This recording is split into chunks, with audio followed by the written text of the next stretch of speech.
தானுடைய பாதத்துக்கு மல்லிகை முல்லிகை இருவாசி கோங்கு மந்தார புஷ்பம் அழைத்து எடுத்து பன்னீரால் கழுவி என் பட்டால் துளைத்து உன் பாதத்தை வணங்கி வருகிறேன்.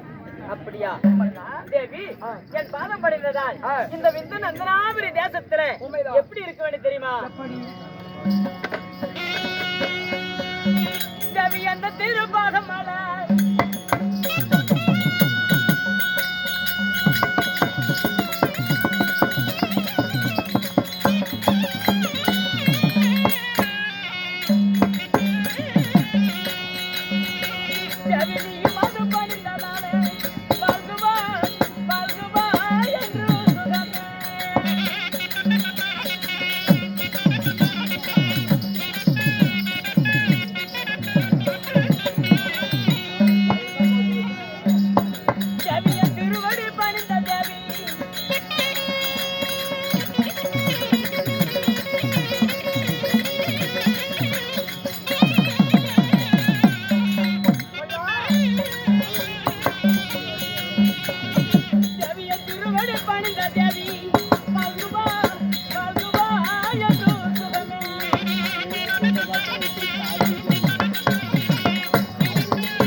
என் பாதம் படைந்ததால் இந்த பாருலைகளே சீரும் சிறப்பாக வாழ்ந்திருப்பாய். எழுந்திரும் தேவி. மல்லா மல்லா வரவளத்த தேதி தல்ல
அப்படிங்களா? சொன்னாங்க, கூப்பிட்டாங்க.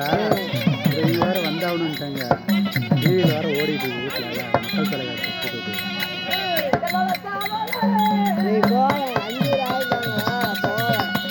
நாளைக்கு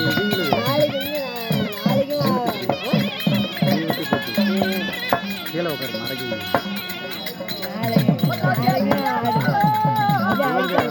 மத்தம்பட்டி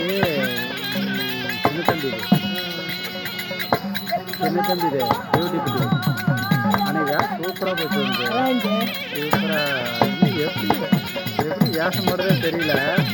பொண்ணாயிட்டு அருமையாக பண்ணிட்டேன். இவரை கூட ஒரு வேஷம் போட்டிருக்காங்க.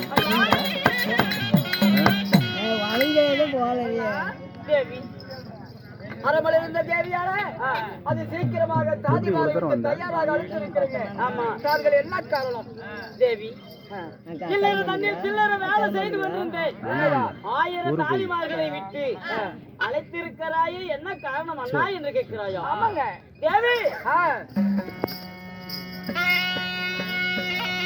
தேவியில போய் வரண்டி தேவி மாதே.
நாட்டில் உள்ள மக்கள் எல்லாம் இந்த விந்தன் அந்தனாபுரி தேசத்துல நாடாளக்கூடிய அரசனான் இருந்தாலும் சரி, நாட்டுல காட்டில் உள்ள மிருகம் எல்லாம் வந்து நாட்டுல பயிர் பச்சை எல்லாம் அழிச்சு கொண்டிருக்குதான்.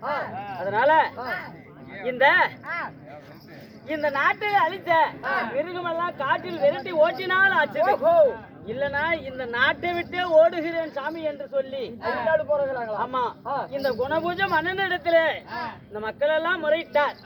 அதனால கானக சென்று இந்த நாட்டில் உள்ள பயிர் பச்சை அழிச்ச மிருகத்தை நான் காடே ஓட்டி வைத்து வருகிறேன். மன்னா என்று பொன்னால வாய்த்திருந்து ஒரு வார்த்தை சொல் புறப்படுகிறேன். ஆசைக்கும் பம்புக்கும் வாழைக்கு ஒரு கொலை, தாய்க்கு ஒரு மகனாக பிறந்தவன் நம்முடைய மகள் இருக்கிறான். அப்படியா? ஆமா. உனக்கு வரும் வயது 60 ஆகிவிட்டது. 60 கருவுகள் இருந்தாலும் 20 ஆகிவிட்டது.